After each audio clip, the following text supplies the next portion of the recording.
All right. Good evening, everyone. I pray that things are well, that you had a beautiful day. Before I go any further, I just want to get a sound check on my voice. If somebody could type in there the sound check 1, 2, 3, 4, 5, 6, 7, 8, 9, 10. Just waiting on somebody to respond to me on my voice check. Thank you very much, Angie B. Yes, yes. Thank you very much. Well, let's just get centered as we step into this evening's teaching. Wherever you are, whatever you're doing, if you chose to be here, be fully present. So just close your eyes and just take a big breath in. Hold that breath. Now exhale. Let's do one more clearing breath. Big breath in. Hold it. Now exhale and continue to breathe in and out as we move into tonight's presentation. Well, peace and blessings, divine greetings. Family, I'm Greg Stanton, also known as Asar. And I want to welcome each of you back to the living room, a sacred space where truth isn't just studied, it's demonstrated. We've been walking together through a 7-part metaphysical immersion, not just information but it's more like an initiation. These teachings are not just doctrine, they are divine or living laws, unfolding through your thoughts, your feelings, your very breath. So let's take a moment to acknowledge the ground that we've covered over the last 4 weeks or 3 weeks, moving into this fourth week. In week one, we uncovered the law of mentalism, where it is, all is mind. You learn that your thoughts are not just ideas, but blueprints shaping your lived experiences. And then week two, we stepped into the law of correspondence. That was, as within, so without. We saw that your outer world is the echo of your inner reality. It's a reflection. And last week, we activated the law of vibration. We talked about nothing rests and everything moves. We explored how your words, emotions, frequency all co-author your results. So tonight, as we move in this fourth week, this fourth room, and this room holds a deeper stretch, a paradox to be embodied, not escaped. Because tonight we're exploring the principle of polarity, mastering the spectrum of experience. You may have noticed that growth doesn't always feel graceful. Sometimes joy and grief shows up together. Sometimes peace and pressure shares the same breath. If you ever wondered, how can both be true at once? Well, you're in the right room tonight.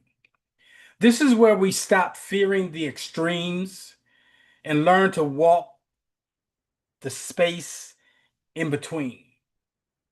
So, welcome to week 4 of the living room, where we're dealing with this particular law, law 4 of 7.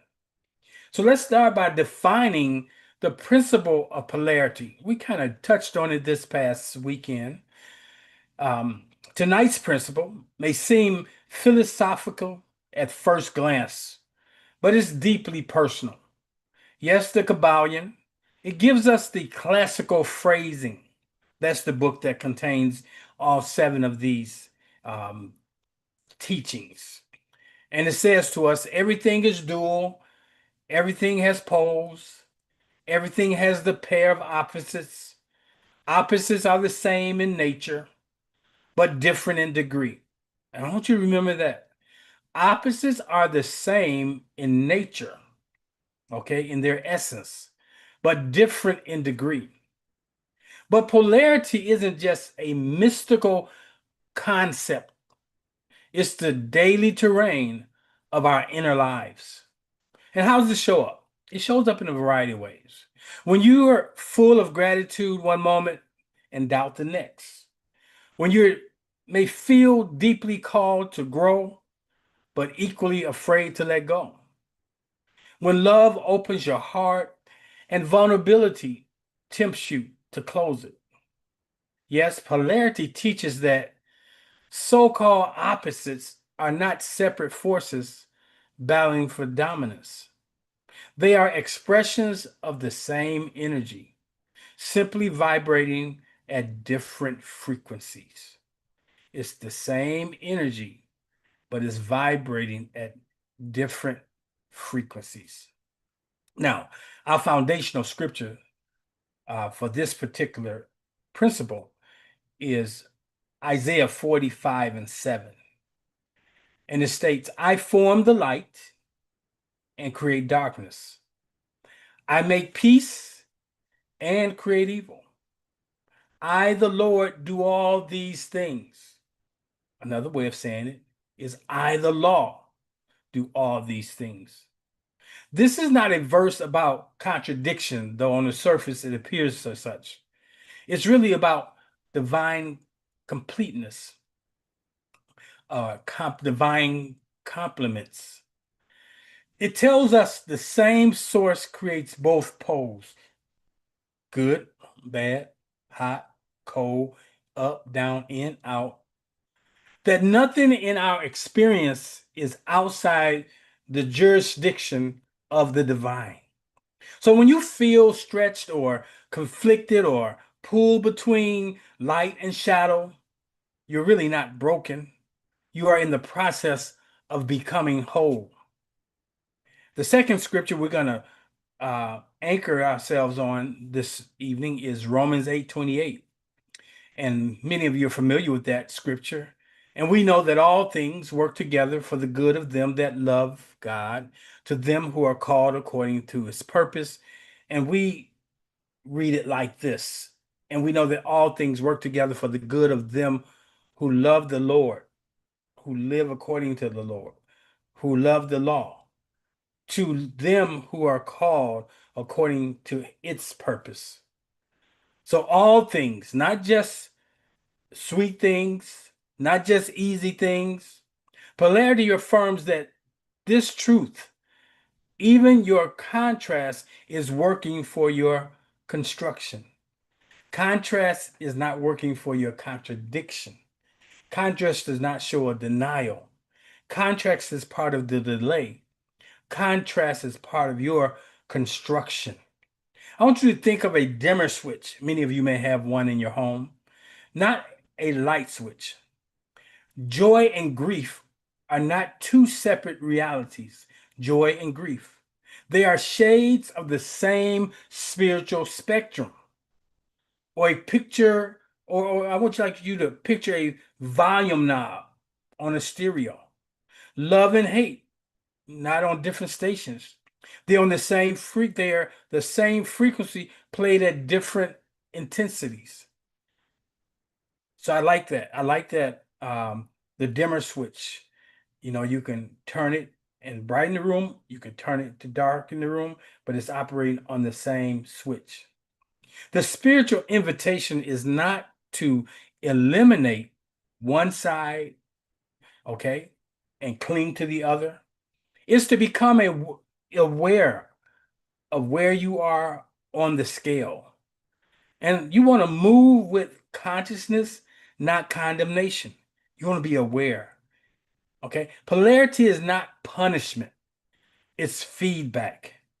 It shows all of us where our consciousness is vibrating in. It invites us to shift if it's not what we want to experience. Uh, I want you to take a moment now.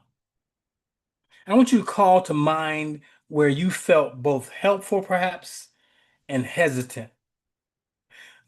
That flutter in your chest, that tension, perhaps in your gut, that polarity in action, not pathology. So when we got this going on, that's polarity that's in action. What this means is you are living. When you're having these experiences, it shows you that you are alive. It shows you the variance that you can experience. What emotional polarity are you navigating even right now? As you sit in this teaching, as you step into this room, what emotional polarity were you navigating before you showed up? You can type it in the chat if you want to. Where are you being stretched between two truths? Okay? We're, we're not here to escape polarity. We're not here to just have smooth sailings. That's why the scripture says it rains on the good and the bad. We're here to recognize polarity, honor it, and to master it, to stand in the center of the spectrum, and to walk with grace, wisdom, and awareness, to move up and down that spectrum from joy to pain or pain to joy. We have to learn to integrate polarity into our lives, into each of the laws that we've talked about. Okay, so we've been building a metaphysical system in this conversation, not a collection of isolated ideas, or though we're dealing with them individually. I don't want you to make the mistake of seeing them as isolated ideas, but I want you to understand that they're living laws that interweave like strands of consciousness. And tonight's teaching on polarity is not a break from what we've learned, it's a bridge. So let's explore how the first three laws that we've talked about don't just relate to polarity, they activate it. You remember the first law? That first law was all is mind, also known as the law of mentalism. Mentalism, it taught us that everything begins in thought, but polarity reveals that every thought exists somewhere on the spectrum.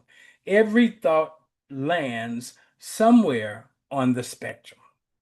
You don't just have a thought, that thought is leaning somewhere towards courage, or it's leaning towards fear.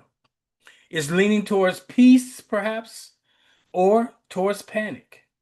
You may say, I'm believing for something better.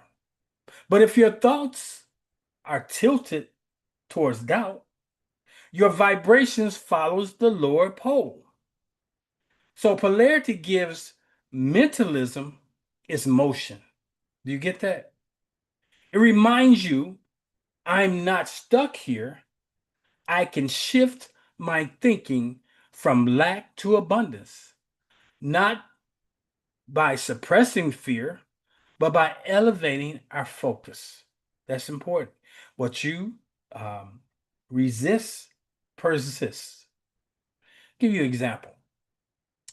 If you've ever caught yourself spiraling in worst case scenarios and said, let me shift my mindset, That was polarity in action. You ever had that where you just feel you going in a spiral, or you talk, or you've been with somebody and they're talking about it, and the story is getting worse and worse. The rabbit hole is getting deeper and deeper, and you have to either step away or you have to say, we need to shift this conversation. You're shifting the polarity. You didn't leave the mental realm, you moved within it. Now, when we talked about the law of correspondence, which was as within, so without. So that's correspondence, as within, so without. Correspondence says to us, our outer world is a reflection of our inner world. We all agree with that. What you're seeing outside is a reflection of really what's going on inside. So you have to watch what you are seeing inside, what you are imagining. Like Job, the thing he feared most, the thing he imagined came upon him. So polarity clarifies what you're projecting.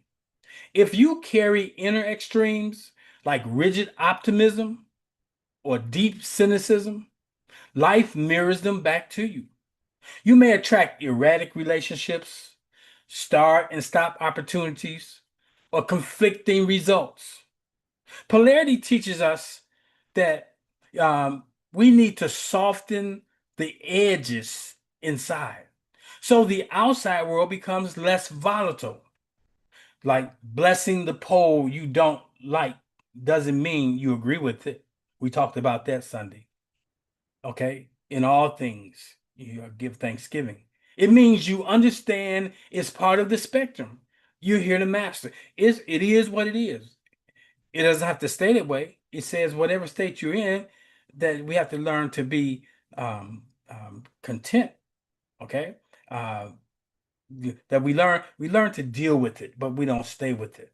Okay, we have to understand that correspondence is when we are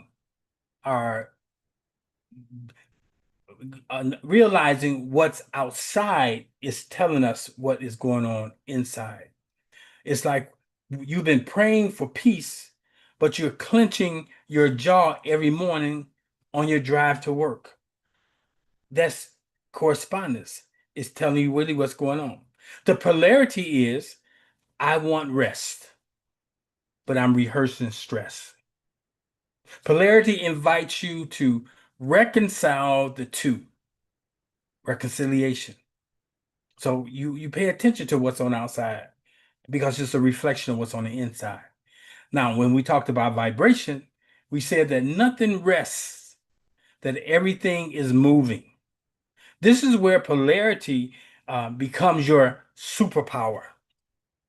Vibration is a law that gives you a vehicle to shift between poles, the vibrational frequency. You don't need to be rescued from your emotions or situations. You need to move your frequency. Don't be stuck. Don't, you can be content, but you don't want to become complacent. You're not stuck in fear. You are vibrating at the lower pole. That's all that is. So all you have to do is you maybe can't shift the fear, but you can shift the vibration. So if you're stuck at the lower pole of one extreme, you shift. Okay, so you can move, and you move how? Through your breath. Sometimes we forget to breathe. But a breathing is a big part of changing the situation. But there's a process. It's our breath, it's our words, it's our posture, it's our awareness. So how do we change? We change through our breath. We change through the words we speak. We change through the posture we have. We change through our conscious awareness that things on the outside can be changed from the inside. A practical example of this may help. When um, you wake up with anxiety, you ever had that? Instead of fighting it, you speak aloud. You acknowledge it. You say, I am safe in my body. I am anchored in this moment. So you accept where you are. You breathe deeper. Then you may stretch. Then you just move into your day, maybe you with your coffee, your tea, and you move in slowly. That's not denial that you're anxious about something. That's a vibrational shift up the pole. You can acknowledge what you are feeling, but you don't have to anchor yourself there. Now, polarity isn't asking you to erase your struggle, whatever you're going through, or act like acting as if it's not in existence. What it's doing is asking you to locate it on the spectrum. You want to realize you're not trapped where you are, but you need to know where you are. You that helps you know that you're just passing through. Now, what polarity are you currently moving through? Which principle? Is it mentalism, correspondence, or vibration? Can you apply this to your um, toolbox that you can navigate with the level of grace and not get stuck? And so that's what polarity is about. Okay? A real life example of polarity comes to mind. I shared with you a little bit about this person. None of you know her, had never been in any other of our meetings. Um, so here's a real story, one that really illustrates how polarity shows up in our spiritual growth. I'm glad to have these stories because I can kind of go back and I didn't even realize it some then what I know now. A client of mine, we're going to call her Marcia. She came to me just after receiving a big promotion. Okay, actually, it was the promotion of her life, as she put it. It was the kind of position that she stated she had visualized, she had journaled about, and even declared in earlier sessions. It was by every external measure a manifestation, and we celebrated it. But when we got on the call once, her voice was tight one night, and I saw her through the camera.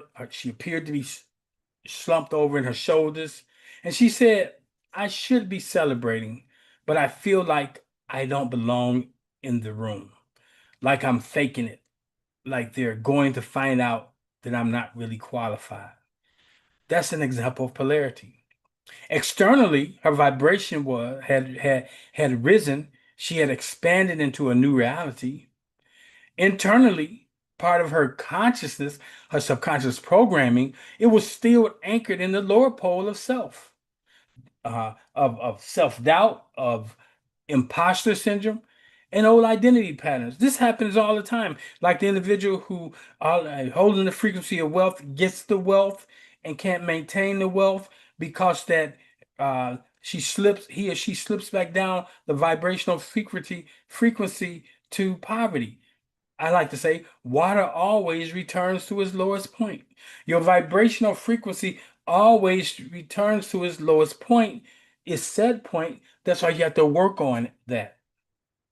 So here's with this particular client, we unpacked some things. We dealt with the fear that didn't mean she was aligned. Okay? Just because you have fear, it doesn't mean you're not aligned. It may mean that there's something competing that you have to address. We dealt with the insecurity and we came to the conclusion that it didn't mean that the success was a fluke, that it just happened by chance. So we affirmed what she was dealing with. It meant she was living inside of a spiritual spectrum between the truth she had spoke and the truth she still needed to embody. So we speak these truths, but we also have to deal with the truths that we are embodying, the beliefs that we have. She wasn't broken in no way. She was just what I call becoming. So here's how we kind of navigated that situation together. We didn't try to cancel the fear. Sometimes if you try to cancel that emotion that's overwhelming, it exacerbates it. We named the pole she was on. And then we blessed it as part of her expansion. And then we use vibrational practices to shift. She began speaking aloud, I belong here. That became her affirmation on her way to work. When she would show up in the boardroom before others show up, she would say, I belong here. I am here by divine appointment. I'm here by divine order. She also changed her posture during the meeting. She was very cognizant. She sat where she could see herself, so she could see if she was slumping over. She could see if she was white knuckling the table or books or whatever she had. She began to sit taller, she said, and she grounded her feet even there. She gave thanks before the room validated her. And so, guess what happens? The room began to respond to the version of her that she was standing in alignment with in that higher pole. So, things outside usually reflect what's going on the inside. So, you might say, so why does this matter to me? Why are you telling me this story? Well, I'm talking to you because polarity doesn't always feel like drama. Sometimes it feels like quiet internal conflict between the version of you that's rising and the version of you that's still holding on to survival. So it's an internal conflict. This key that we need to come to grips with um, isn't to choose one or the other. It's not to choose one or reject the other. It's really to move gently, not abruptly, along the spectrum. Part of the problem, we try to make big jumps. Well, you didn't slide down real fast. You didn't end up there fast, abruptly. It probably you slipped into that state. So we got to be careful that we don't move too fast, that we move gently along the spectrum from self-protection to self-possession. That's important. Let me see if we got anything here I need to address. Okay. Cheryl said, opposites are the same in nature, but different in degree. I want you guys to hang your hat on that and remember that. It's not a duality, it's a different expression. So, what part of you is in the process of expanding? And what part of you is still vibrating at an old pole? You have to be conscientious of that. Like when I as I moved into more of a fee for service type of a profession and coming out of the ministry, I had to deal with making offers and appeals or setting a price point versus inside the church. Many of the things I did, I just did and just hoping out the kindness of my heart. But it got to a place where I was feeling as though I was giving myself away because I was at another end of the spectrum. At the other end of the spectrum, in the old, whatever I was doing in the old, that was okay. So there's still a conflict that I continue to have to deal with. In the ministry, you want everybody to get in. But when you're in business, those who get in come in where they fit in. You don't give yourself away. So you have to, if you want to be successful, you have to deal with what parts of me may get in the way of me being the best me. So what part of you are expanding? What part of you is still vibrating with your old pole? Let's hold both, okay? And choose which one you're energized this week. That's important. I want you to become familiar with both of them, but I want you to choose which one you're going to energize this week. So let's bring this to the heart of the matter. When we talk about polarity, we're not talking about a mistake. Polarity isn't a mistake. It's a proof. It's proof that you're in motion. It is the space between your past pattern and your present possibility. You're not here to become rigid masters of one end of the spectrum. When we talk about mastery of life, we're not talking about winning all the time. We're talking about having some losses that you win inside of also. We're here to become graceful navigators of the entire expression of life. Don't beat yourself up when something is showing up that is very different than you desire. It's showing up because it's probably what you've created. And if you created it, you can uncreate it. So don't collapse at either end of the pole as though you arrived. I want you to rise as one who can walk up and down. Okay? I want you to be one who can deal with that to get to this. And while you in this, if I slip back to that, I know how to get back to this. So don't collapse at the poles. I want you to rise as one who can walk between them. The scripture said, let's go from glory to glory. And it's not necessarily this spectrum is not necessarily linear, but it may be more circular, ascending. And as you go around, you come back to that negative thing or that pole, part of the pole that can be ascribed as negative. But keep living, keep walking through it. Don't collapse. You see, anyone can praise the light. Anyone can find God when everything feels good. And we make the mistake. When something feels bad, when something goes wrong, we say it's Satan. We say it's the devil. Well, it's partly is. But Satan and the devil is not something outside of you, it's your enemy. It's your inside that is operating at the lower vibrational understanding or frequency. And so we have to understand that it's not, you don't just praise it when it's God, you when it's good, but you praise it, you acknowledge it when it's bad. So we have to understand anyone can find God when it's great and everything feels good. But you and I, those who are mystics, those who are metaphysicians, those who are spiritual practitioners, the non-thought practitioner that is, you find source is in the contrast. God, God is everywhere. He's in the deepest sea, the highest mountain. He's in the good, he's in the bad, he's in everything because there's nothing that exists without it. So we have to understand that. Then we have to understand that we have to learn to find source in the contrast. So as a practitioner, you don't curse low moments. You use them. You don't panic in the stretch. You partner with it. Because when anything is stretched, like a rubber band is stretched, never returns to its old state. So you grow, you expand when you stretch. Polarity, I want you to know, is not meant to pull you apart. God is never going to make you snap. Okay? You're going to be stretched. It's meant to stretch you into the shape of who you're becoming. That's important. So I want you to practice some things this week. I want you, one, don't avoid tension. I want you to observe it.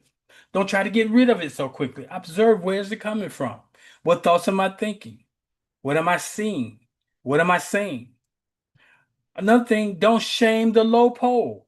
If you're at a lower vibration, if you're depressed, if you're sad, locate where you're at in that spectrum and find out what has me in this place.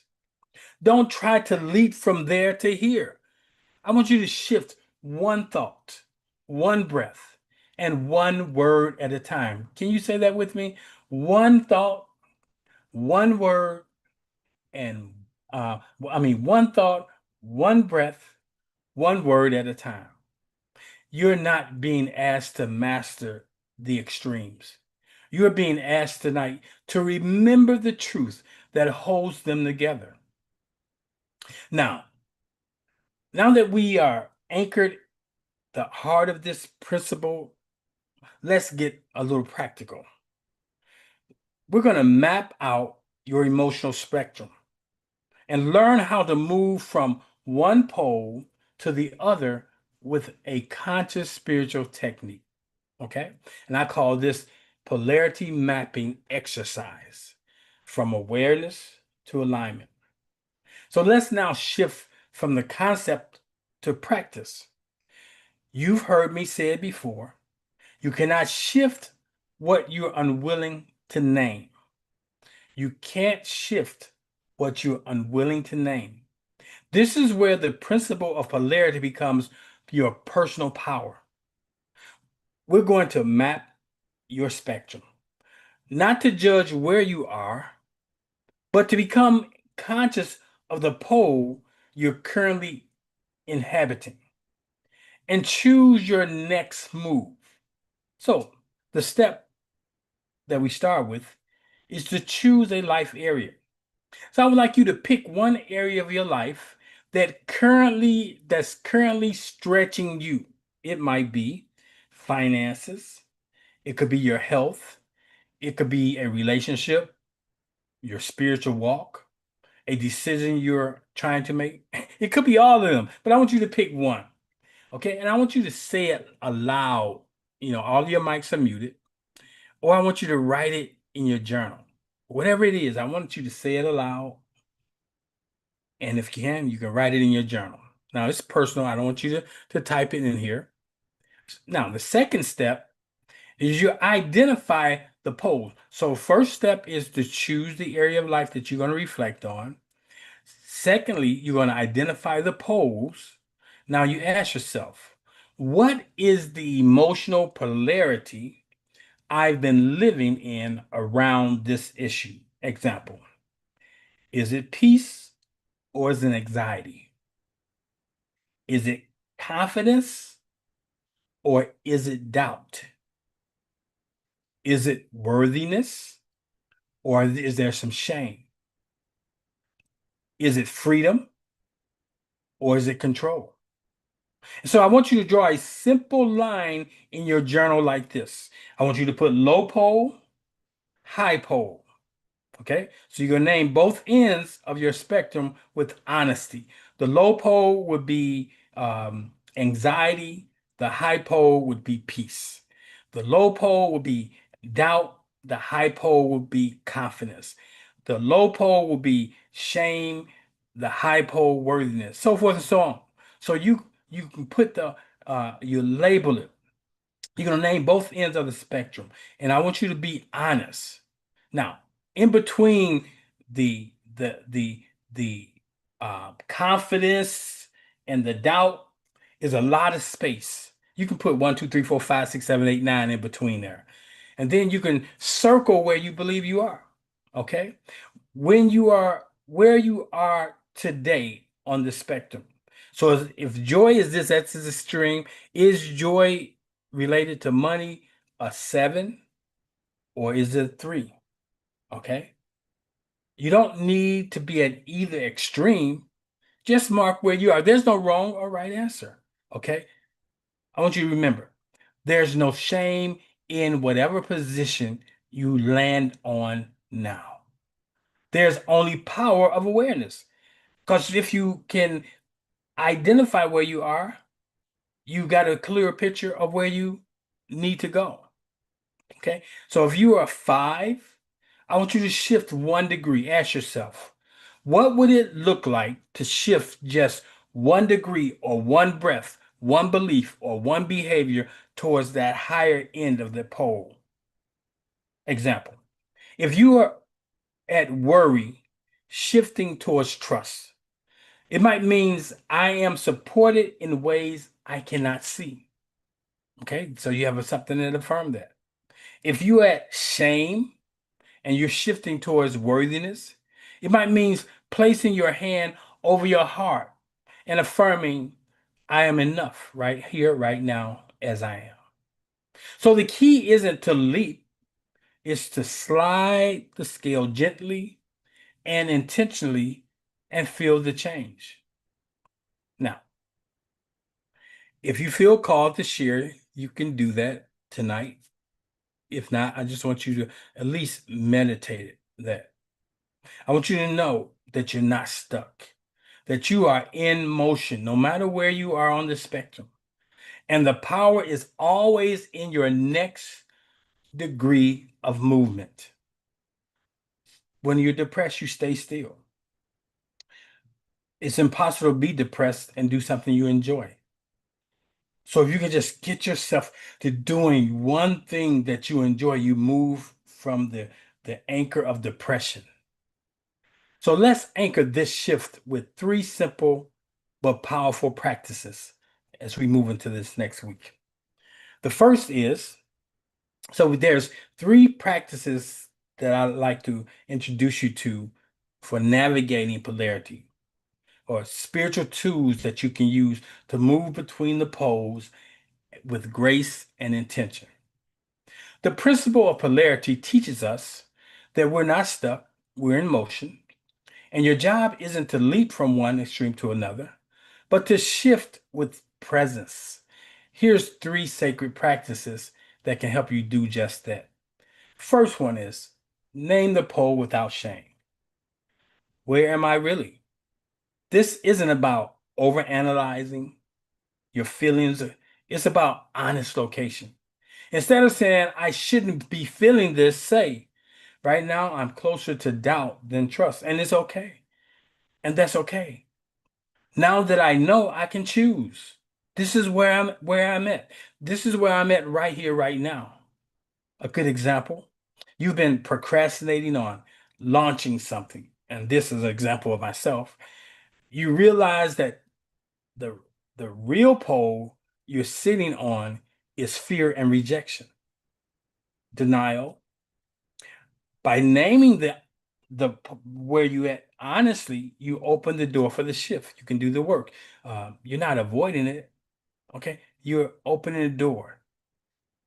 You can say, "I'm not lazy. I'm sitting at the fear pole, and I have permission to move." Wherever you are right now, say, "I have permission to move." Wherever you are right now, I want you to say, "I have permission to move." Now, the next thing you want to do, you want to bless both ends of the spectrum. You don't want to see one is cursed and one is blessed. Even though we say a lower vibration, high vibration, that's like saying divine feminine, divine masculine. That's not saying one is better than the other. Usually when you say divine masculine, people think that's positive. And when you say divine feminine, it's a negative charge, but that's not what it's saying. We want to bless both ends of the spectrum. So you say, I bless the joy and the grief. I bless the clarity and the confusion. This is where your spiritual maturity begins to activate. To bless doesn't mean you enjoy every emotion. Remember, we talked about that Sunday. It means you acknowledge every emotion as part of your evolution. My emotions are part of my evolution. Example being, you're grieving a relationship ending, but also feeling relief. You ever had that? You kind of felt relief that it was over. Instead of judging the mixture and staying, you bless both sides. I bless the grief that honors what was and the relief that makes space for what will be. Somebody needs to say that tonight. I bless the grief that honors what was. I bless the grief that honors what was. We talked about this morning. Somebody was talking about giving away things, and it has led to procrastination. Well, she has to bless the grief that honors what was. She's giving someone something away, and it's presenting grief. Okay, so you bless the grief that honors what was. Now say this, and the relief that makes space for what will be. I like to say, and the relief that makes space for what is. Because if we say what be, that's future tense. What is means now. Now, that's how you spiritually digest and experience by blessing both truths. Can you get that? Now, the third piece is you want to shift the frequency consciously and creatively. How can I move one step toward the higher pole? You don't need to figure everything out. You just ask the question. And you engage the universe as your partner. How can I move one step forward? You just need to vibrate differently. And here's how. It starts with breath work. Your breathing, I'm not going to get real um, strategic in telling you how to breathe, but to breathe. Pay attention to your breath. You want to shift from breathing in anxiety to breathing in calm. Okay, so you got to pay attention to your breath. Just maybe just breathe without even paying attention to thoughts and paying attention to your breath and how it feels when you inhale fully and how it feels when you exhale fully, how you empty the tank and how you feel the tank. Then you want to deal with your language. You want to speak your next level truth aloud. Whatever it is that you're seeing in your mind's eye that you want to experience, you speak it aloud. And then the third piece is your posture. You got your breath, your language, and your posture. You want to change your stance to match the energy of the pole that you're moving towards, okay? You can't say you want to be in joy and you stay with the posture of sadness. That's going to take a lot of work. Here's an example. You're stuck, okay? You're stuck in comparison. Your energy is sinking. Instead of spiraling, you say out loud something like this: I'm on my own path. I bless their success and trust my unfolding. Because sometimes we measure ourselves against what other people are doing. You say, I'm on my own path. I'm on my own path. I bless their success and I trust mine is unfolding. Then you turn on music and something that uplifts you, and you stand tall, or you spin around the room, or you tap your feet on the floor, you're on the desk, and then you just move forward with intention. If you're walking, you're going to walk intention. If you're thinking about something, you intentionally think about the next and not having your focus harness. Now, that's not denial, what I'm talking about. What it is, it's really a deliberate redirection. You're not pretending, but you're choosing to move in another direction. Now, which of these practices resonate most with you and where you are right now? What's one action you can take tonight to shift just 1 degree towards higher pole? Can it just be sitting in the breath? Can it be just maybe thinking a new thought? Can it be not only thinking a new thought, but speaking a new thought? Can it be just standing in a new posture? Okay, that's important. Important. But you want to be deliberate and intentional. I want you to do that. Now, I want you also to integrate truth through vibration, voice, and embodiment. Now that we've explored the spectrum, now that you've located where you are and you've practiced a small shift, let's seal the shift with a sound. And that sound is an affirmation. Affirmations are not magic. It's vibrational alignment with language or through language. When you speak an affirmation, you're choosing your place on the spectrum and you're broadcasting that choice into the field, the fertile field where things grow from. Romans 8:28 tells us, and we know that all things work together for the good of them who love the law and are called or are in alignment with this purpose. This is not just a verse, it's polarity in principle. It's a divine language. All things, not just good things, not just parts that make sense, not just the ease, but the discomfort, the delay, the detour, and even if it's a denial, they're all working when you choose to walk the spectrum of faith. So your affirmation, Romans 8:28, reimagine. So let's speak it together 3 times. Each time, let's increase the alignment. So say it gently. Everything is working for me, not some things, everything. Okay? Next one. This one, I want you to say it with your body. So sit up, breathe deeply, and say it a little more energized. Everything is working for me, not some things, everything. Now, let's do that last round. We're going to say it with full embodiment, voice, breath, posture, and conviction. Let's hear it. Everything is working for me, Not some things, everything. Let that echo in your nervous system. Let it rewrite the emotional signature of your current experience. Let's do that. All right? Now, family, if you hear or heard something tonight, we've moved through a lot, okay? We've talked about a lot of things this evening, or I've shared a lot. But if you heard something tonight, let it settle in your spirit. Polarity is not your enemy, it's your mirror, it's your teacher, it's your roadmap. You're not being torn apart, you're not being stretched to snap, you're being stretched into spiritual range. It is the range that builds your capacity to love more, to lead more, to live from the center more. So polarity teaches us that peace is not the absence of pressure.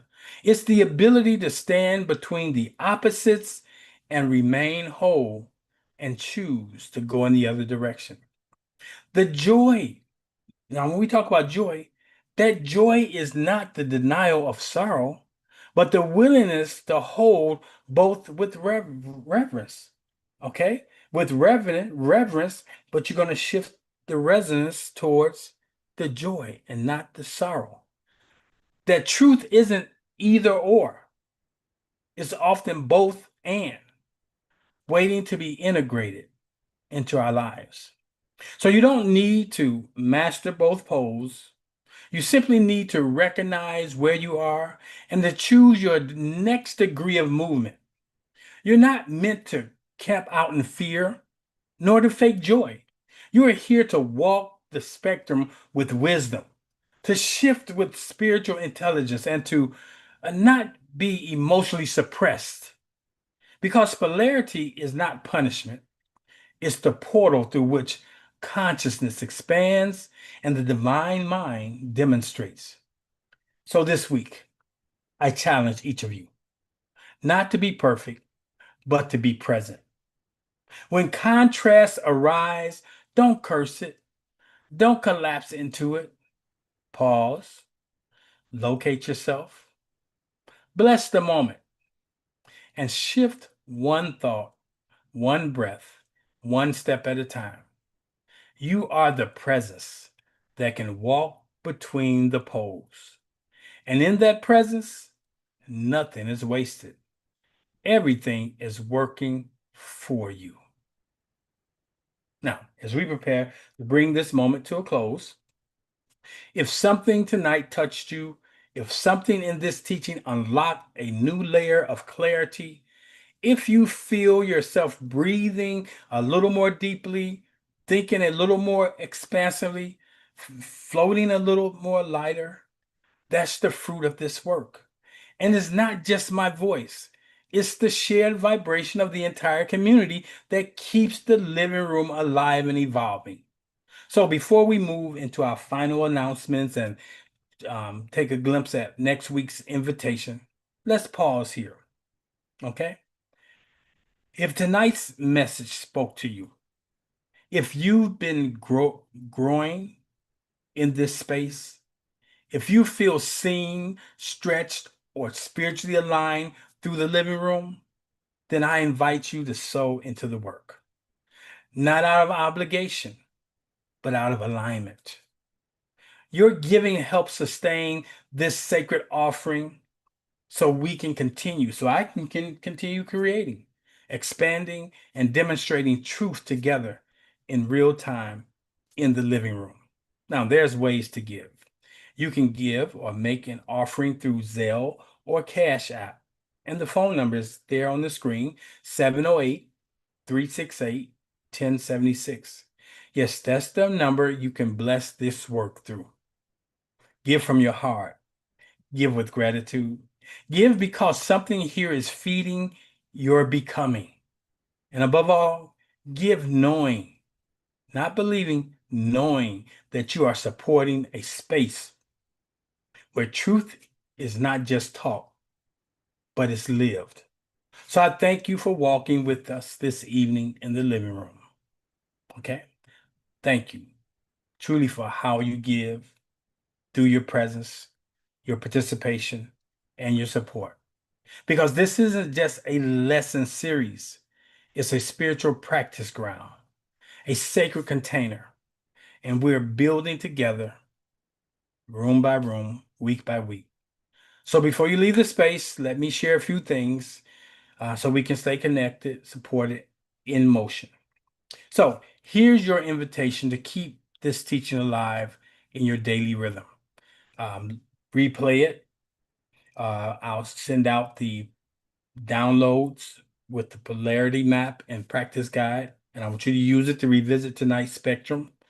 I want you to choose one practice. Will you name the pole, bless both ends, or shift the frequency? Pick one. Work with it daily. Small shifts become spiritual muscle. Now, share the message. Think of someone navigating emotional extremes right now, and what they're doing is not working for them. Maybe this will work for them. Send them a note or a link and say, hey, you're not stuck. You're just stretching. So I want you to fourth step deeper into the work. If you're all ready for real time, if you're ready for real time practice and integration, I want you to consider exploring what can I do next so you can go beyond theory into transformation. All right, next week. Next week is room 5 or week 5. We're dealing with the law of identity. We step into the one of the most transformational teachings in the entire 7-week series.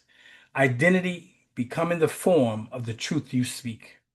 Okay, we've talked about thought, we've worked through vibration, we've explored how to move between poles.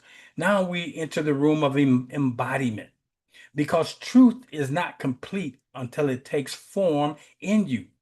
This is where demonstration gets personal. So, as we go into the rest of this week and the rest of this night, carry this intention. I am not afraid of contrast. I move with it, I learn from it, I master it. Say that with me. I am not afraid of contrast.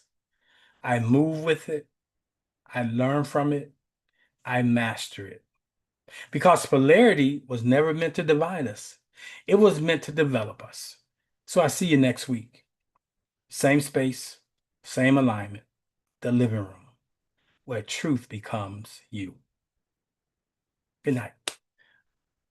All right, let us go into the green room. Just in case there's some dialogue. Hasefi says, God is in the contrast. Source is in the contrast. Job 1 and 21. The Lord giveth and the Lord taketh away. The law gives and the law takes away. Depends on how we work it. Okay. Blessed is the name of the law that you work. This verse expresses acceptance of both good and bad times as part of Source's will. Everything is working for us, even in the polarity. That's right. That's right. Opposites are the same in nature, but different in degree. Awesome, awesome. See if there's any hands, any aha moments. Good to see you, Tawanda, Cheryl, Angie B, Hasefi, Myrna. Good to see you. Apple.com. I believe that might be Al. And good evening, Mom. You stayed with us. I know it's kind of late for you, but you stayed with us. Let me see if we got anything going on in the Zoom room this evening. Let me see here. I don't see if I see any questions. It's not populating as such. Let me see if I can get to the top of the chat. Okay, I don't see anything there. There's a few people out there. Awesome. So we're gonna step into the remainder of this evening.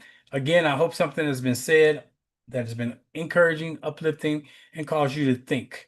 Okay, it's not what you believe, it's not what you know, it's what you're open to learn that makes a difference. So that's all I have this evening. I look forward to seeing some of you in the morning for our morning meditation from 6 a.m. to 6:15. You're invited if you've never had that experience. You can go to the YouTube, the website, solutionsforliving.com, and you can poke around and you'll find the phone number and everything you need to know about that.